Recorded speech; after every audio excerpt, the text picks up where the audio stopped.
Hey, welcome to Graphic Policy Television, GPTV. I'm Brett. It's Wednesday, which means it's brand new comic book day, and new comics are in the shelves all across the world. You can get them digitally, you can get them physically. It's the best day of the week because, well, it's new comic book day, and you can get comics any way you want. DC hooked us up with one of the releases. This is Man of Steel number 5 of 6, part of their miniseries, kind of redefining Superman and where writer Brian Michael Bendis is going to take them. So as I said, this is written by Brian Michael Bendis.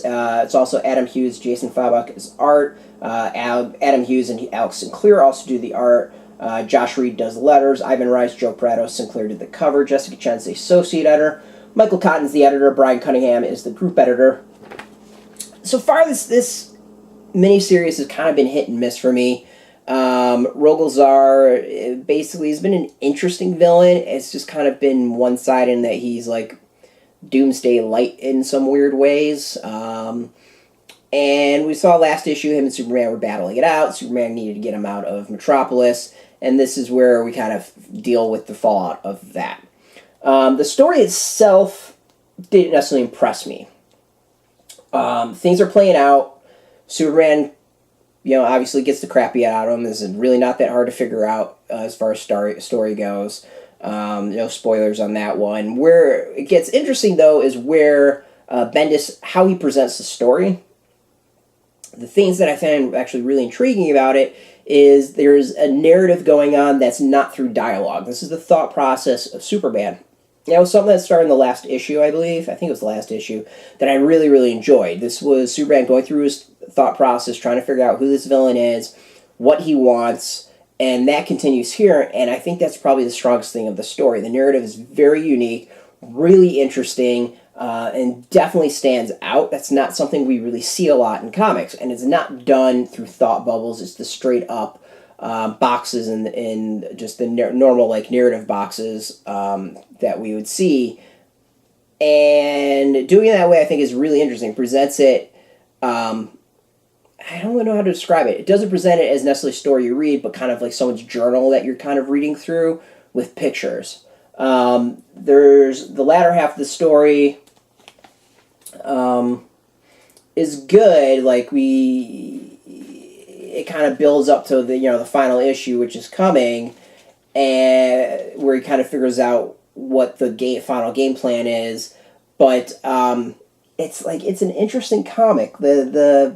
As a piece of the puzzle, it's good.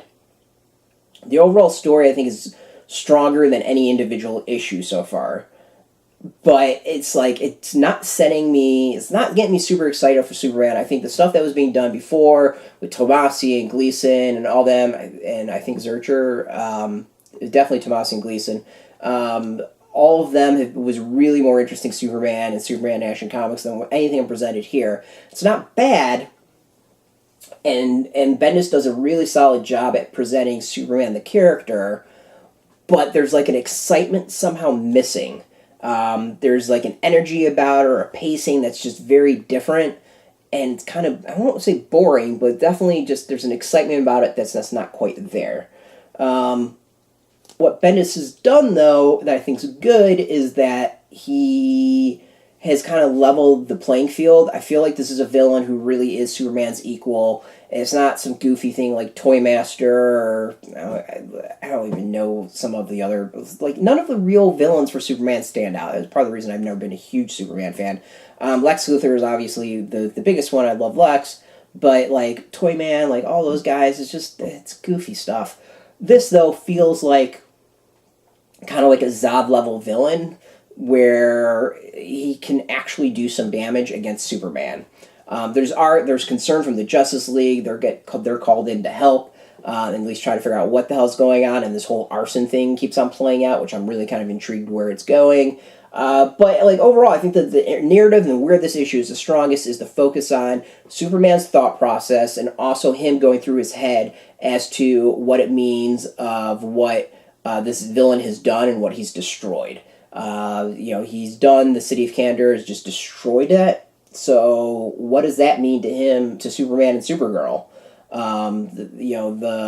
What does it mean that basically all these Kryptonians are now slaughtered, and they really are, in theory, the last Kryptonians? There's also kind of the play out as to what's going on with his wife and son.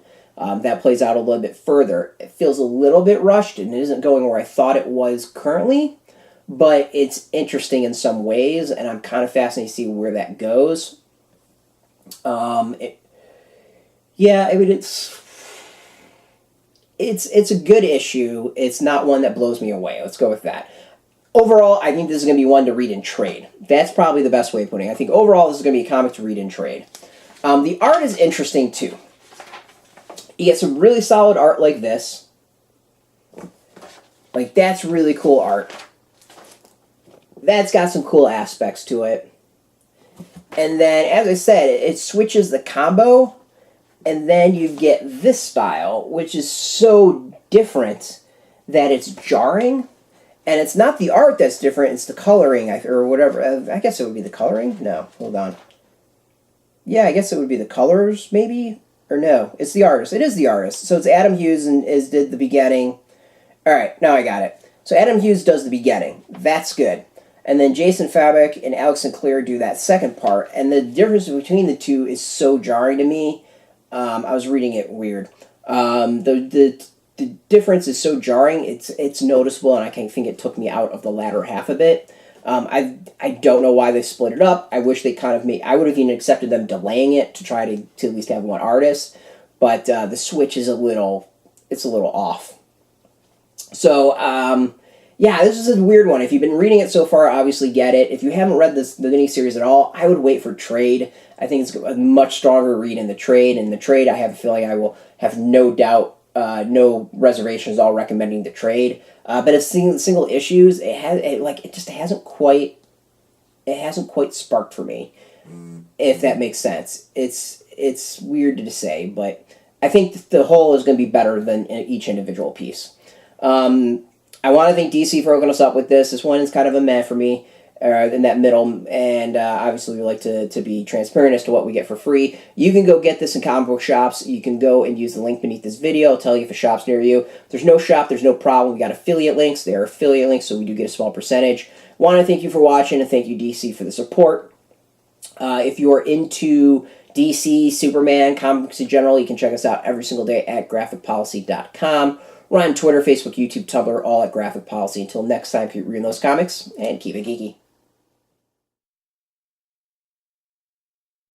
Hey, thanks for watching the previous video from Graphic Policy Television. Just by watching, you help support our site. Thank you so much. Now, if you're watching these videos, you probably care about geeky things like movies, television, comic books, toys, games, video games, you name it. You can go and subscribe right now to our YouTube channel to stay in touch and catch all the new videos, or check out our website at graphicpolicy.com. There's a nice link on this end of the video. But as always, thank you for watching. Keep on rocking and keep it geeky.